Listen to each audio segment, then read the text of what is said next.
తెలంగాణ రాజకీయాల్లో కాళేశ్వరం ప్రాజెక్టు చుట్టూ తిరుగుతున్న జల వివాదం ఇప్పుడు పూర్తిగా వ్యక్తిగత సవాళ్లు, సెన్సేషనల్ కామెంట్స్కు దారితీస్తుంది. 2 రోజుల క్రితం ప్రజాభవన్లో కాళేశ్వరం నీటి ఎత్తిపోతలపై ముఖ్యమంత్రి రేవంత్ రెడ్డి చేసిన ఆరోపణలను బీజేపీ ఫైర్ బ్రాండ్ నేత ఈటెల రాజేందర్ తీవ్రస్థాయిలో తిప్పికొట్టారు. సికింద్రాబాద్ బోయినపల్లిలోని గాయత్రి గార్డెన్స్లో జరిగిన మీడియా సమావేశంలో రేవంత్ సర్కార్పై ఈటెల నిప్పులు చెరిగారు. నేను తెలంగాణ మట్టబిడ్డను, ఉద్యమకారుణ్ణి. నా కడత మీద AK-47 తుపాకు పెట్టిన ఈటెల రాజేందర్ ధర్మం కోసం, ప్రజల కోసం రాజీ పడ్డంటూ ఆయన చేసిన కామెంట్స్ ఇప్పుడు సోషల్ మీడియాను షేక్ చేస్తున్నాయి. తాము ఎవరి మెప్పు కోసమో లేక ఎవరో స్క్రిప్ట్ రాసి ఇస్తే మాట్లాడే నీచమైన వ్యక్తులం కాదని, తాము స్వయం ప్రకాశితులమని ఈటెల స్పష్టం చేశారు. తాము కాంగ్రెస్ పార్టీని తిట్టడానికి రాలేదని, కేవలం రైతుల ప్రయోజనాల కోసమే పనిచేసే ప్రభుత్వాన్ని ప్రశ్నిస్తున్నామని చెప్పారు. దేవాదల ప్రాజెక్టుకు బ్యారేజ్ లేకపోయినా నీటిని పంప్ చేస్తున్నప్పుడు మేడిగడ్డలో నీళ్లు నింపమని తాము అడగడం లేదని, నదిలో వృధాగా పోతున్న నీటిని ఎత్తిపుయ్యాలని మాత్రమే అడుగుతున్నామని టెక్నికల్ పాయింట్స్ లేవనెత్తారు. మీరు పడ్డ కష్టం తెలంగాణను సాధించుకోవడం కోసం, ఇక్కడ రైతాంగానికి సాగునీరు అందించడం కోసం, క్షేత్రస్థాయిలో ప్రజలు పడుతున్న శ్రమను గుర్తించకుండా కేవలం రాజకీయ భేషజాల కోసం నది నీటిని సముద్రం పాలు చేయడం దారుణమన్నారు.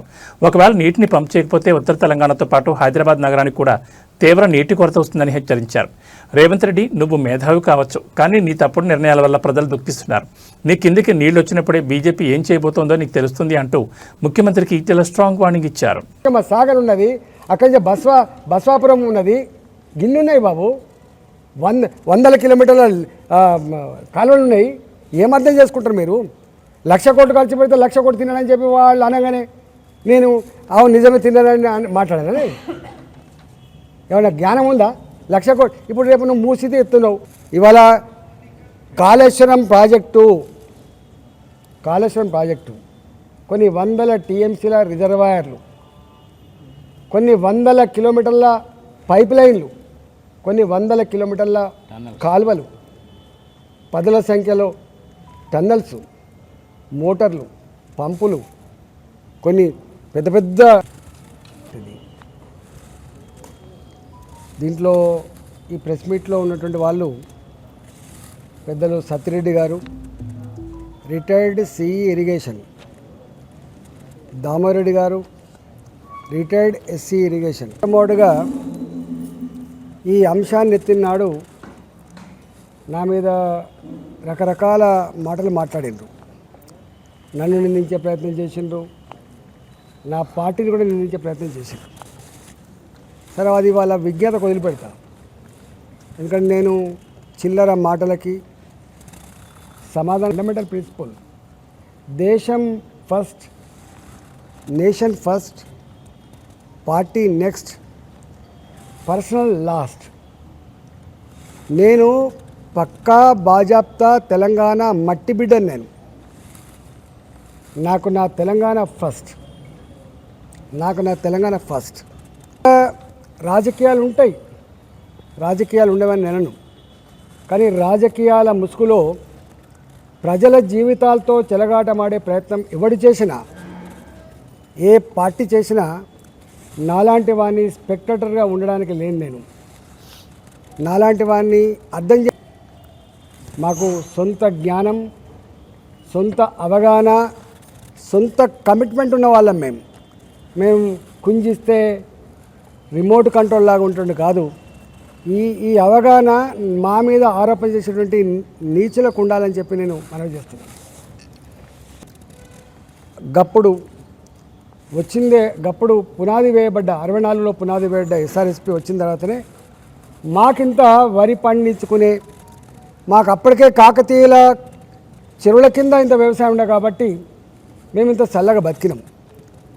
నేను ఆనాడు కూడా సమైక్య రాష్ట్రంలో అనేకసార్లు 3 ఏళ్ళు కరువు వచ్చినా, 3 ఏళ్ళు కరువు వచ్చినా గడ్డి వాములు ఉండేది, పశువులకు సొప్ప అటుకుల మీద పెట్టే సాంప్రదాయం ఉండేది. ఇలా గుమ్ములలో వడ్లు ఉండేది. 3 ఏళ్ళు కరువు వచ్చినా, 4 ఏళ్ళు కరువు వచ్చినా బతుకుదెరి ఉండేది. కానీ ఇవాళ చొప్ప అటుకులు లేవు, వరిగడ్డి వాములు లేవు, ఇళ్లలో గరిసెలు లేవు, గుమ్ములు లేవు, నిల్వ లేదు. ఏ నెల కానలే కొనుకొచ్చుకోవాలి. నగరంగా మనం చెప్పుకుంటాం, ఇక్కడ ఇంత ఐటీ హబ్గా చెప్పుకుంటాం, పరిశ్రమల హబ్గా చెప్పుకుంటాం. మరి ఈ హబ్బులో రేపు తాగే నీళ్ళ సమస్య వస్తే ఎట్లా అంటున్నాం, తప్ప అని చెప్పి అడుగుతున్నాం. మేము ఆలోచన చేయండి. మీరు విద్యులుగా ప్రభుత్వంలో ఉన్న వాళ్ళు మీరు కదా, చేసే స్థాయిలో ఉన్న వాళ్ళు మీరు కదా, ఆలోచించాల్సింది మీరు కదా. అవసరమైతే రిటర్న్ ఇంజన్తో మీటింగ్ పెట్టి కదా. ఇళ్ళకెళ్ళే నీళ్ళు వస్తాయి. ఇది లో లెవెల్ కాబట్టి, కన్యపల్లి పంప్ హౌస్ కాబట్టి మేము ఇంచు తిరిగినోళ్ళం. మేము అంటే మీకు చాలామంది మేము గోదావరి నదిని ఇంచు తిరిగిన వాళ్ళం, మేము ఆడ పడుకున్న వాళ్ళం, మేము సంవత్సరాల తరబడి దీన్ని మొత్తం సర్వే చేసిన వాళ్ళం మేము ఇంజనీర్తో పాటుగా. దానికి ఇప్పుడు దేవాదుల ఉంది, కరీంనగర్ జిల్లా, వరంగల్ జిల్లా, పార్ట్ ఆఫ్ నల్లగొండ జిల్లా కూడా. మీరు ఇప్పుడు అడగండి, మీరు కావాలితే ఇప్పుడు మీ ఎమ్మెల్యే ఉన్నారు కదా, అడగండి. ఇవాళ కాళేశ్వరం ప్రాజెక్టులో కాంట్రాక్ట్ అవ్వడం మాట్లాడతలేండి, కాళేశ్వరం ప్రాజెక్టులో కమిషన్ ఎంత గురించి మాట్లాడతలేండి, కాళేశ్వరం ప్రాజెక్టులో డిజైన్ తప్పున్నాయని మాట్లాడతలేండి. కానీ ప్రాజెక్టు కట్టడమే తప్పనేటువంటి మీ నీచమైన ఆలోచన లేదు. ఎన్డీఎస్సీ ఏం చెప్పింది, వీళ్ళు ఏం చేసిండ్రు, ఎందుకు ఇన్ని సంవత్సరాలుగా ఇవాళ రాజకీయం చేస్తూ ఉన్నారు, ఎందుకు ఇన్ని సంవత్సరాలుగా జాప్యం చేస్తూ ఉన్నారు, ఎందుకు తెలంగాణ ఉత్తర తెలంగాణ ప్రజల కళ్ళల్లో మట్టి కొడుతున్నారు, ఎందుకు హైదరాబాద్ నగరాన్ని నీళ్ళు రాకుండా చేస్తున్న గురించి నేను మాట్లాడతాను. నేను అంటలేను, నేను అడుగుతుంది అల్ల ఏంటంటే ఇవాళ సోయి లేకపోతే ఎట్లా అని చెప్పి అడుగుతుంది. మళ్ళా ఇక్కడ ఇంత భయంకరమైన తెలంగాణలో కరువు ఉండి, నేను మొన్న వరకు కరీంనగర్ పోయినా, మొన్న బిడ్డ అది కూడా మళ్ళీ విత్తనాలు వేస్తున్నాం బిడ్డ అన్నారు.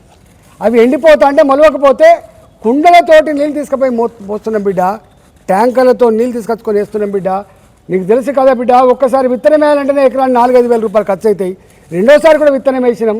ఇవాళ మళ్ళీ నేను అంటున్నా, ఒక్క పంట వేస్తే రైతుకు సైకాలజీ ఎట్లుంటుందంటే, చివరికి పొట్ట మీదకి వచ్చినప్పుడు నీళ్ళు లేకపోతే, ఈనంగా నీళ్ళు లేకపోతే వచ్చే పంట 30,000 పంట అయినప్పటికీ కూడా 3 లక్షల రూపాయలు పెట్టి బాధ్యత అవుతాడు.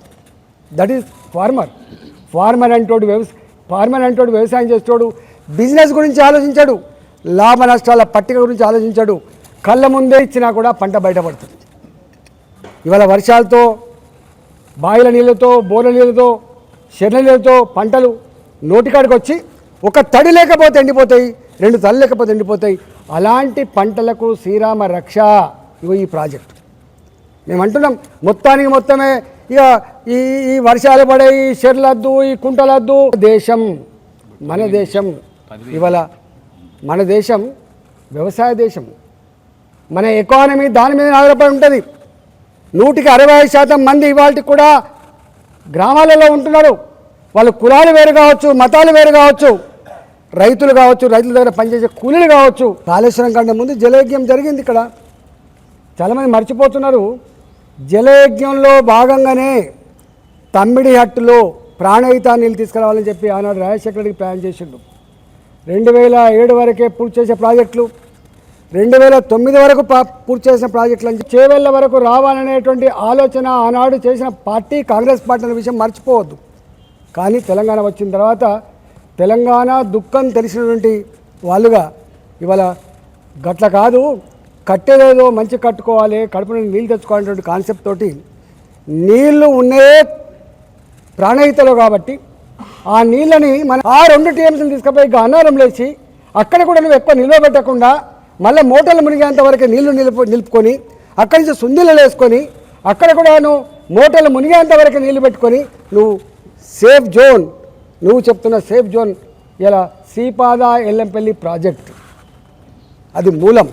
అక్కడి నుంచి నువ్వు అంతటి పంపు చేసుకోవచ్చు. నువ్వు పోతున్న నీళ్ళు అవి, ఇప్పుడు ఈ కరువులే పోతున్న నీళ్ళు అవి. నేను చెప్తున్నట్టుగా ఆ పాయింట్కి వచ్చే పోతాయి ఆ నీళ్ళు, లో లెవెల్ పాయింట్కి వచ్చే పోతాయి నీళ్ళు. గానీ లిఫ్ట్ చేయమంటున్నాం మీరు అంటున్నారు. దీన్ని అడ్డం పెట్టుకొని రైతుల జీవితాలతో చెలగాటమాడే ప్రయత్నం చేస్తే ఇలా ఖబర్దారని చెప్పి హెచ్చరిస్తాను. ఇవాళ నేను అంటున్నా, మీరు మాట్లాడుతున్నారు కాంగ్రెస్ పార్టీ నాయకులు,